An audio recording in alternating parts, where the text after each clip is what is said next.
sign it so I can read it and your real name. Cody. Okay.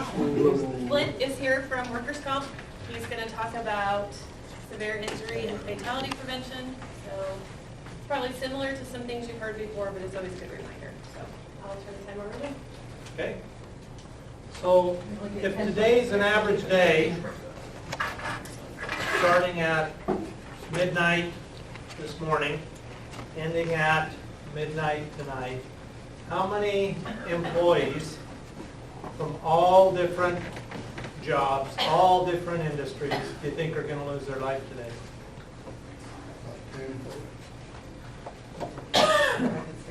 Nationwide or statewide? The whole United States.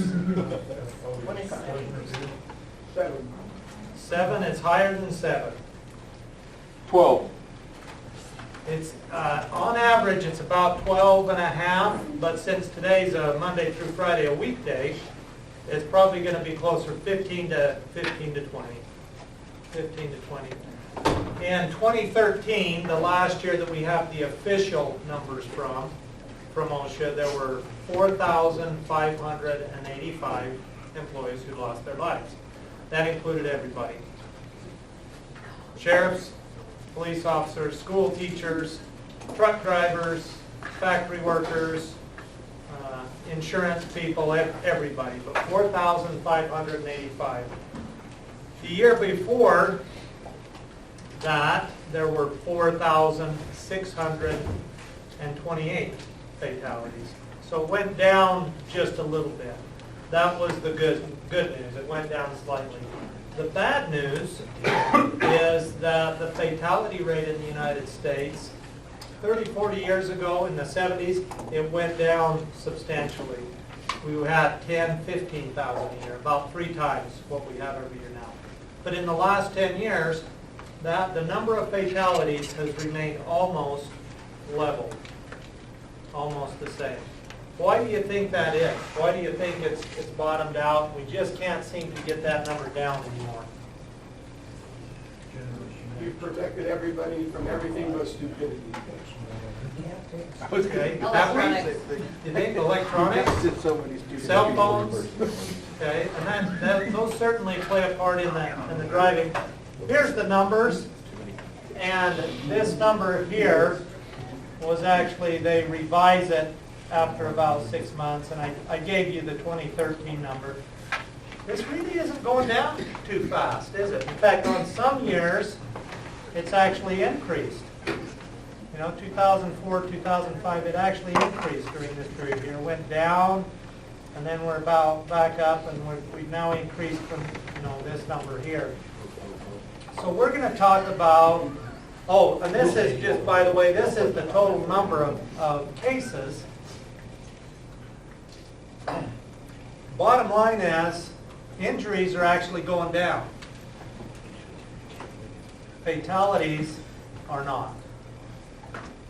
So we're going to talk about those potential situations that you work with where you could get seriously injured or killed. This is the 2012, the Bureau of Labor and Statistics. What's the biggest category? And here it is. Transportation incidents, roadway incidents, other transportation incidents, about 40%. And that's about what we see at Workers' Compensation Fund as well. What about this category here? Homicides. Which of these categories, is there any of these that you don't have the potential for?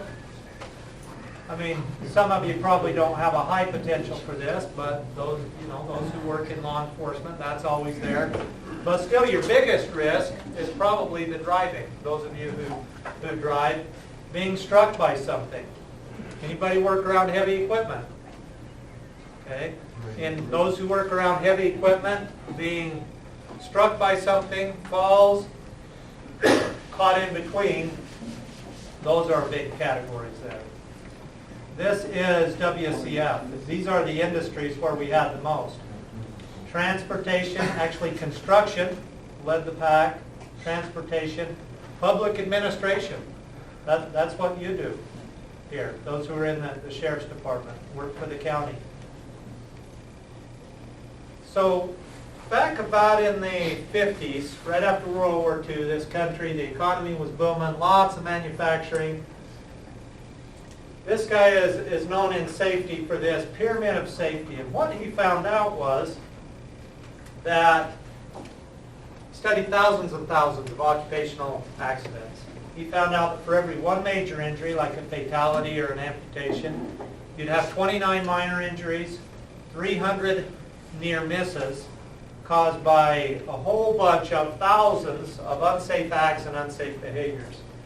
So traditionally, what he said was, work on this base here. Stop those unsafe behaviors, and you'll stop this big one from happening. However, what we found is that everything that we've been doing, our traditional way of looking at safety, our traditional way of accident prevention, we're doing a pretty good job getting these real common ones down. But these fatalities, we're still having the same number, practically and statistically speaking, year after year. And so one of the things that we need to do is shift the way that we look at safety and the way that we look at injuries. Most of our injuries could be divided into two categories. Those that had a potential to be something really, really bad. A potential for a fatality. We call this the potential for hurt. What could have happened? Yeah, you had a minor laceration, but it could have been much worse. What could have happened with that car crash? Well, could have been a fatality. So divided into two categories, those with a high potential, those with a low potential. And he found that only about 20% of all your injuries where you have to seek medical treatment, only about 20% of those had the potential to be serious. So we don't need to stop doing what we're doing, but we just need to think about these here. What are the areas, what are the jobs that I do that have the potential to cause a fatality or a real serious injury? And I would like you to be thinking about that, because I'm going to call on a few of you. So think in your job, what's the number one way that I could be killed or have a really bad injury? Not the most common one, but the one that's going to be real serious. So do we accept, in the place where you work, in your job, do you accept risk-taking? If somebody takes a risk, if they do something stupid, what's the consequence of that? Is it accepted? Is it rewarded? Or is it not accepted? Usually it depends on the outcome. If you, let's say that you have a teenage driver, and we have a winter, we have one of our, what used to be a normal winter. We have lots of ice and snow on a particular day. And your teenage driver, wants to use the car, and you tell them to be really careful. They're in a hurry. If they take the car and they don't have an accident, even if they're speeding, they get there on time, is there a consequence for that if you find out about it? Should be.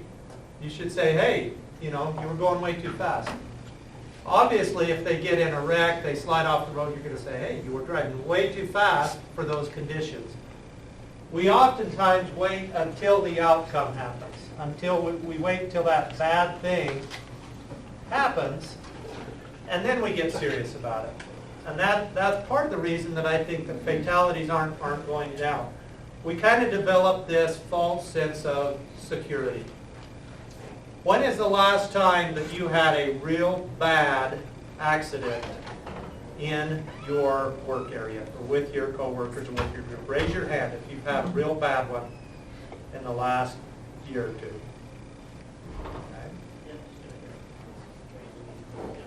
If, in that case, sometimes we say, well, all is well. All is well with my group. Unsafe behaviors may be ignored or even rewarded.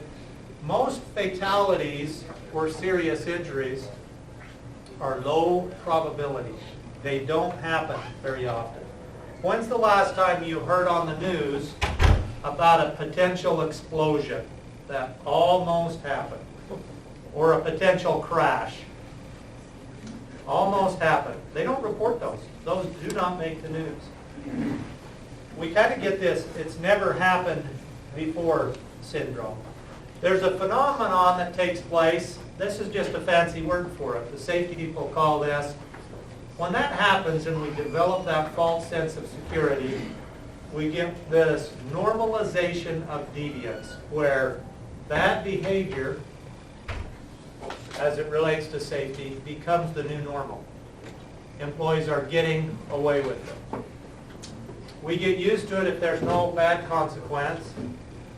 That leads to this new normal, not following procedures all the time and relying on the common sense of employees to take care of it.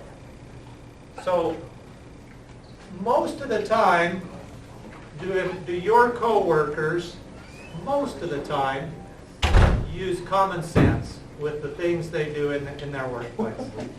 Okay, most of the time. Most of the time. I'm not saying all the time, but most of the time, do employees use common sense? I would hope the answer is yes here, okay? You hire smart people at Box Elder County. Okay? Jenica doesn't hire them if they're dumb, right? Right. You hire smart people. You hire people who meet those qualifications. Most of the time, common sense would prevent those injuries. But what about that small percentage of the time? We cannot rely on common sense to prevent injuries. Is that common sense? Did you do that at the landfill? I hope not. No riding on equipment. Is Gina here? No, Jenny is, so yeah, we don't do that. Okay. Is that common sense to be working off that? When I took that picture, there were workers up there. Made common sense to them. What's the matter with it? If we go to fall, we've got our guardrail, right? Never rely on common sense to prevent severe injuries. Nobody uses it 100% of the time. About 90% of the accidents are caused by unsafe acts. I would bet that for driving, it's even higher than that. It's most of the time, if there's a crash, it's not the brakes went out or it's operator error. Some employees rarely use common sense. Do you have an accident? You don't need to raise your hands on this one. Do you have an accident and prone employee that you work with who always seems to be getting their fingers dinged and cuts and things like that? I see several of you smiling. Okay, I said not to identify anybody. Don't wave at anybody. Okay? But they're out there. They're out there. Common sense to one person may not be common sense to another person. Is that a good idea? Is that a good idea? Take your kid to work day and teach him how to weld. Does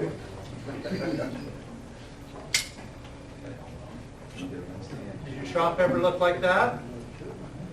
Instead of common sense, for those areas where it can cause a bad injury or a fatality, for those areas that can kill us, those situations that can kill us, we need to have life-saving rules that are relied on to prevent injury associated with high-risk activity. These are those high-risk activities need to be identified. Specific policies, procedures addressing severe injuries and fatalities should be developed.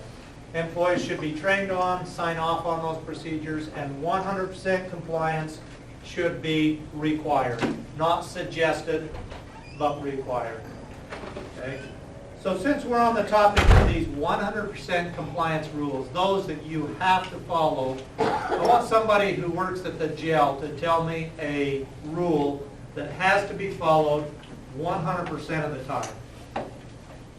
Lisa can try and infuse you What's that? Go ahead, Lisa. You work at the jail? I do not. Lisa does. Okay. Right there. Picking on you now. So what would you say, Lisa, is a rule that Most of the time, you know what, you'd probably be okay if you didn't do it, but because of the consequence that could happen, that potential for hurt, you have to do it this way every single time. Can you think of one of your rules? Safety. Okay, give me a specific, give me a Well, specific your one. safety, my safety's different, just being cautious of the inmates. Okay, tell me a rule that you have to follow every time when it comes to working with the inmates. Wear your vest. Okay, wear your vest. Yes. Okay, what kind of a vest do you have to wear? It's a stab and bulletproof vest. Okay, most of the time, if you didn't have that vest on, would you be okay?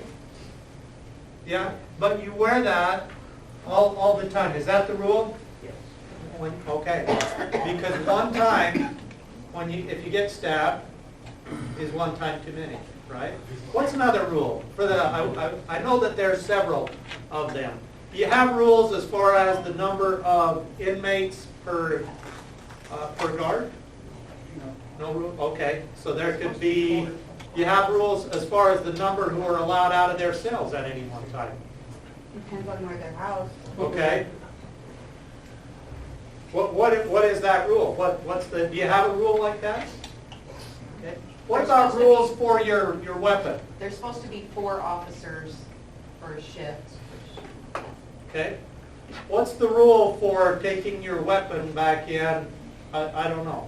What are the rules? Tell me a rule with regard to your weapon. No weapons inside the jail. Okay, that's a rule then. But, okay, so that's a rule that you want followed 100% of the time. Okay, very good. Those of you who drive as part of your job, tell me a 100% compliance life-saving rule that you're supposed to do every single time you drive. Seatbelt. Seatbelts, okay? When you were riding your own car into work, you're generally not covered, and it may be a little bit different depending on, if you're driving as part of your job, if you have a patrol car or whatever. But for most of you, when you were driving to work, not on company time, did you have your seatbelt on?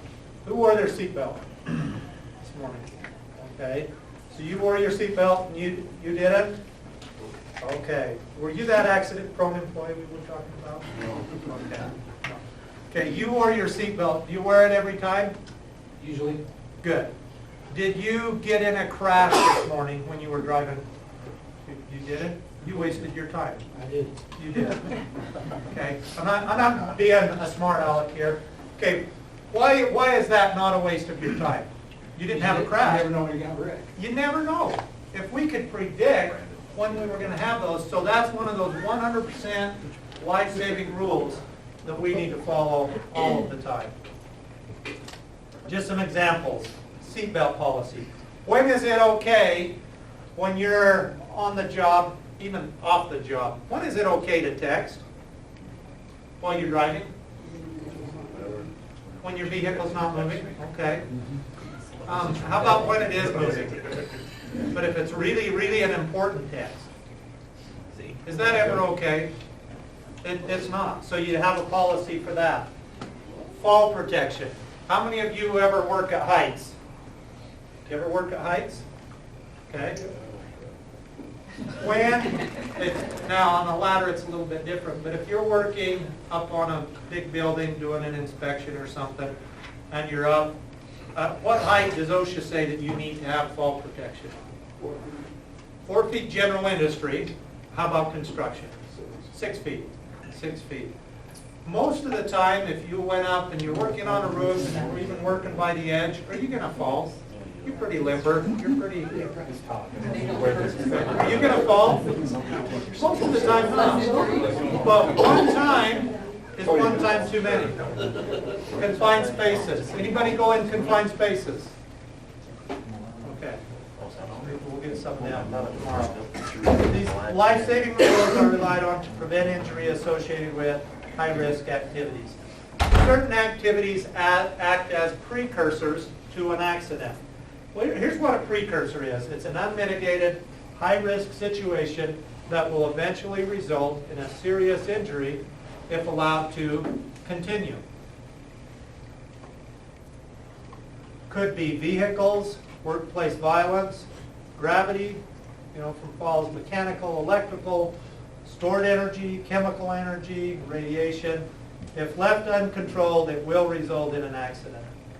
Another thing that we've found, when we go and investigate fatalities, every time there's a fatality, my boss gets an email, and depending on who is assigned, who the safety rep is, we go and do an investigation.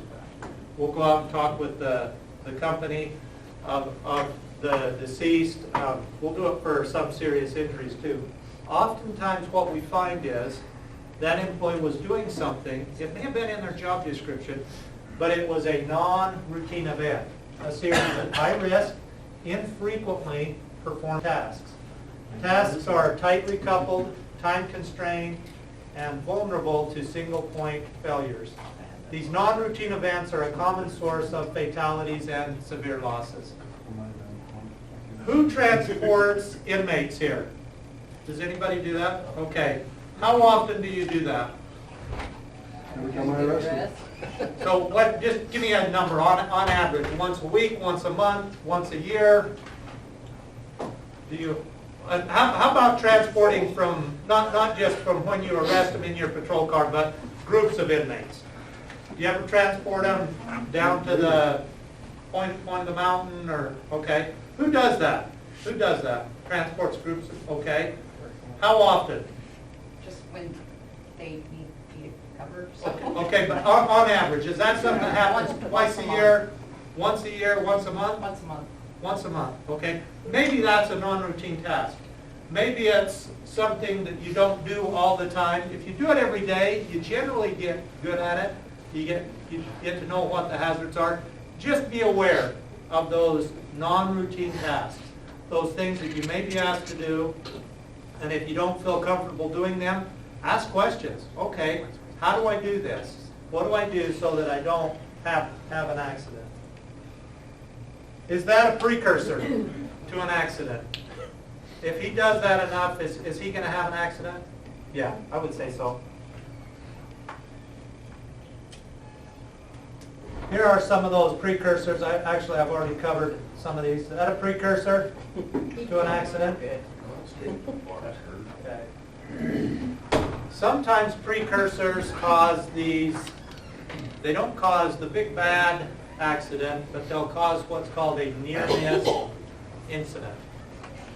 A near-miss, somebody tell me the definition of a near-miss. You fall off your bucket and land on the scaffolding. Okay, you fall, maybe you have a bruise, but you didn't have a fall. That's a near miss. And we call them near miss incidents. They don't always have to result in an injury. If you, going back to those of you who work at the jail here, if you leave a door unlocked, you forget to lock it, and you come back later, or somebody else leaves it unlocked, is that a near miss? Is that a hazard that could have happened there? What if you forget, and I know nobody here would do this, but what if you forget your weapon? What if you forget it and leave it somewhere? Take it off and leave it somewhere. Is that a near-miss incident? I don't know, maybe. A near miss is, so it's a near hit. Because of luck, we didn't have the accident. We need to report those. We need to investigate those just as much as we would do if we had an accident, because what the near misses are telling us, they're an accident that almost happened. We want to find out what caused that. We don't want to wait till after the big one happens.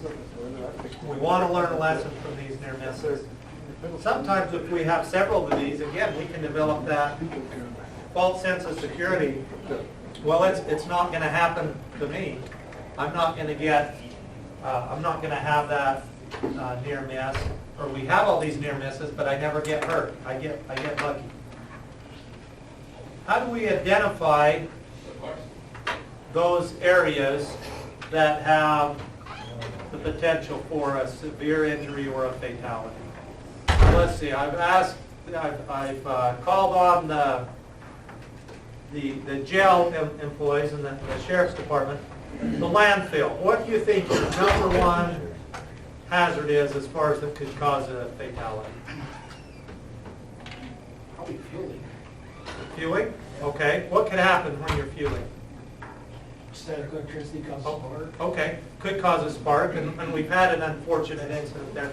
What about getting run over by heavy equipment? Maybe that's one too, okay.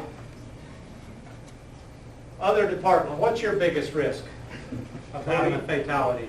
Working with him? Paper cut. Okay, what are you gonna do about it? Getting poked by the paper clip. You've identified the hazard, now we need to talk about the control measures, right? I think our biggest hazard is just the amount of time we spend on the road Driving. driving. Do you, I know that if you're an officer, you have to go through driving training periodically. Do you have to do that? Yes, you do, Okay. every 3 years. Every 3 years? Do you remember that defensive driving training? So it's probably time for a refresher. That's always good. You know, yours is the same as mine. I do. That's the number one way I'm likely to get injured. I do work in, sometimes go out to manufacturing plants, construction sites, things like that. But the number one, my biggest exposure is the driving. And I've had a couple close calls. I haven't been in a wreck yet, fortunately. A few years ago, we all had to go through this 4-hour defensive driving, and you get points off your record and all that. And that was good. I know I was a safer driver for a few months after that. We kind of we forget things. We forget things and until we have that close call, and then, boy, we're the safest driver. Or if we see a bad wreck, that always makes me, at least that day, a real safe driver. So how do we identify those risks?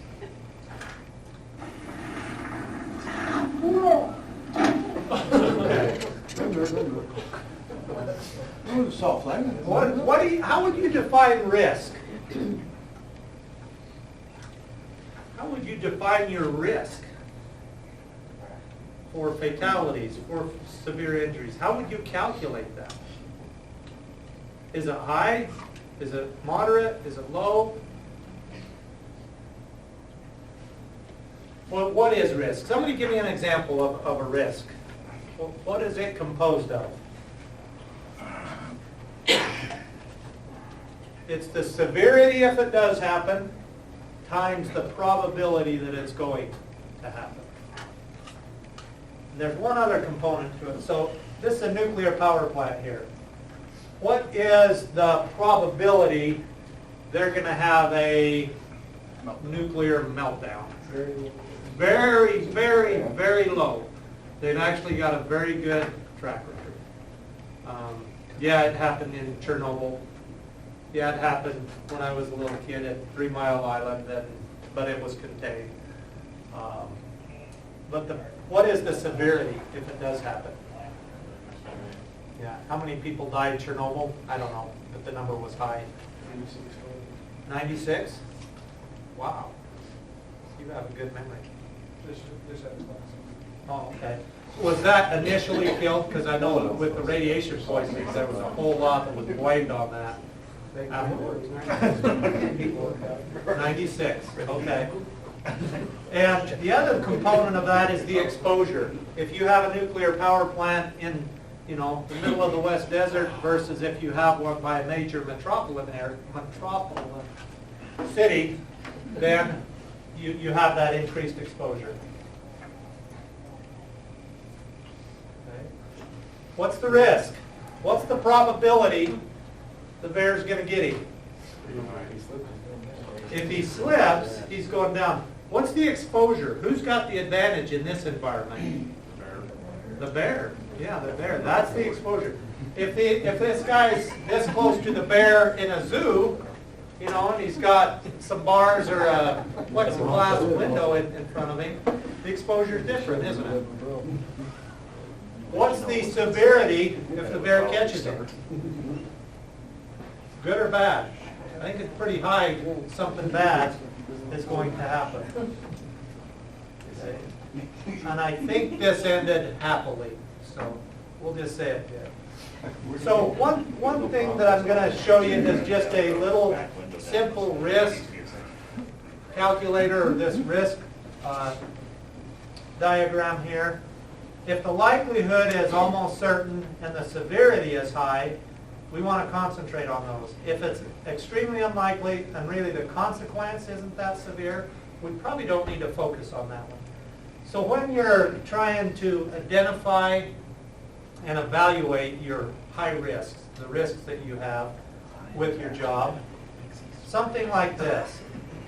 So it's almost certain that it's going to happen, and the consequence is that it's a major event or it's severe. We really want to focus on these areas here.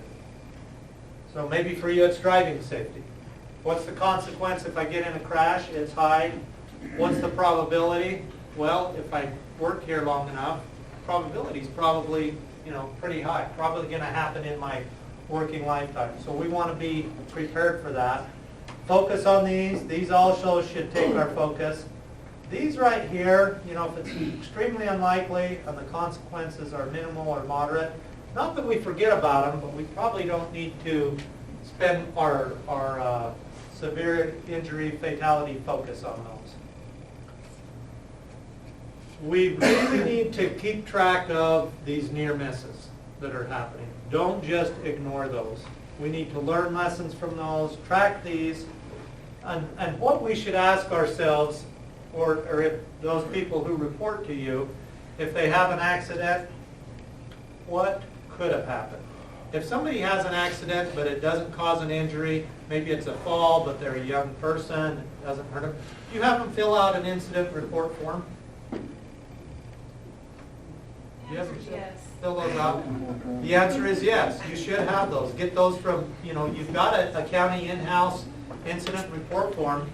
We want to encourage you to report those. You can learn a lot from those. And you should always ask the question, what could have happened? Okay? That beam came down and it hit the ground. It could have landed on somebody, but it didn't because of luck. What could have happened? Track those as closely as you would your injuries. So let's look at this near miss.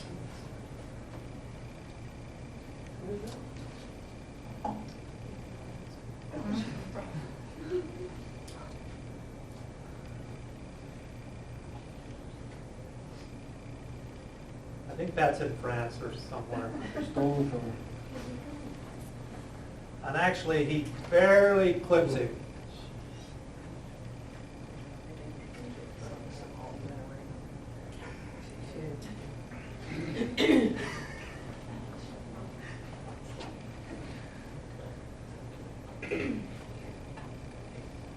We already talked a little bit about this, your driving exposure that you have. Pretty much everybody in here drives at one point or another. We have those rules for seat belts. No riders in the back of a pickup. Rules for texting and distracted driving. I want you to be thinking about this one in terms of severe injuries. What could have happened if you were in charge of safety at this workplace? And again, we don't know a lot of the facts, but just based on what you see here, what procedures would you implement? What 100% rules do you think should be implemented for this workplace?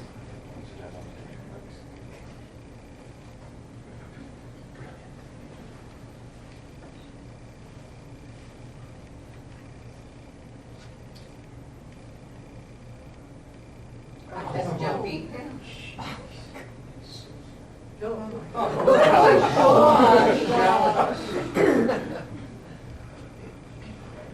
Better gymnastic training? Is the vertical one part of their PT? There's basically three ways to control a hazard like this. You can engineer it out, engineering controls, design controls, guardrails, barriers, things like that.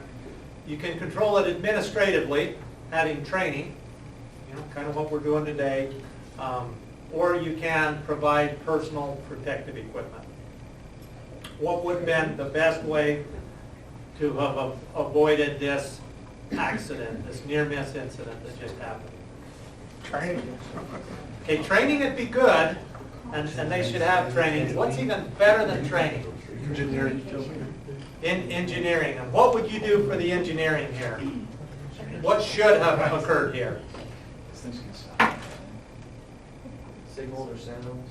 Signals or sounds, something, barriers, something comes down when a train is within this distance from this area here, and I guess he's inspecting the tracks, but yeah, what was in the world was he doing out there? There should have been no reason for him to be out there, you know, within, I don't know, 5 minutes of the train, some period of time or distance. Barriers that are put up. Where are the flashing lights? Where's the sound? Where's the warning alarm? As far as administrative controls and training, if you were going to train him, what would you tell him? What should have been those safety procedures? Stay off the tracks. Stay off the tracks if there's any alarms going on or anything like that. Anything else? Probably always have a look at it. Excellent. Have the buddy system. Somebody there, if you do, maybe he needs to go out there, you know, when the trains are close. Certainly not that close, but have a lookout just in case. You know, most trains are on a certain schedule, but sometimes they're a minute early. Sometimes they're a minute late. How about personal protective equipment? Wrapping a pillow around him or hard hat? Yeah, he had his hard hat. Yeah, that's pretty much useless, isn't it? It's just one of those bubble balls. Okay. Severe injury potential. Our claims adjusters took this picture not last winter because we didn't have a winter, but the winter before that. Why do you think he's taking a chance like that?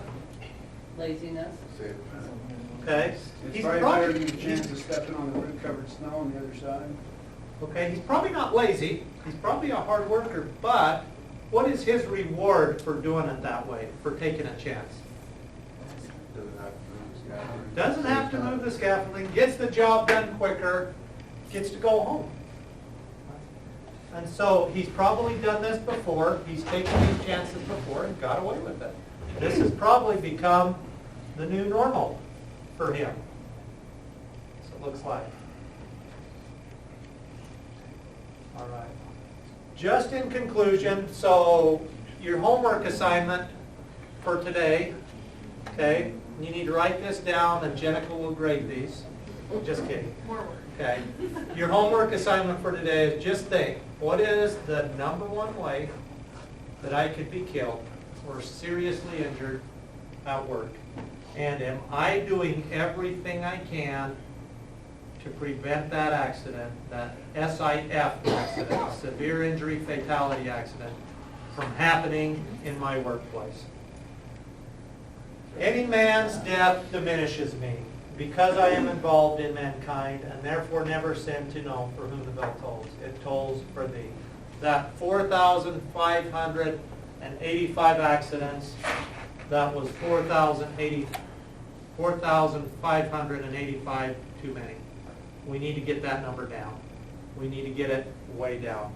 And I know there's a big campaign right now, 0 fatalities. Anybody drive, so last Friday, maybe it was Monday, drove down to Salt Lake. What did the sign say? They always go 7 days, no fatalities on Utah roadways in 1 out of the last 7 days. That means that 6 days out of 7, there was a fatality on Utah highways somewhere in the state. Number is way too high. Those of you who've had, maybe some of you have been impacted by, in your family, or a coworker who has been seriously injured at work or killed. We need to not wait until that happens before we get thinking seriously about it. So what's the number one way I can be killed at work, seriously injured at work? Am I doing everything I can to prevent that injury? Does anybody have any questions? Comments? Okay. That's all I have. Thank you for listening.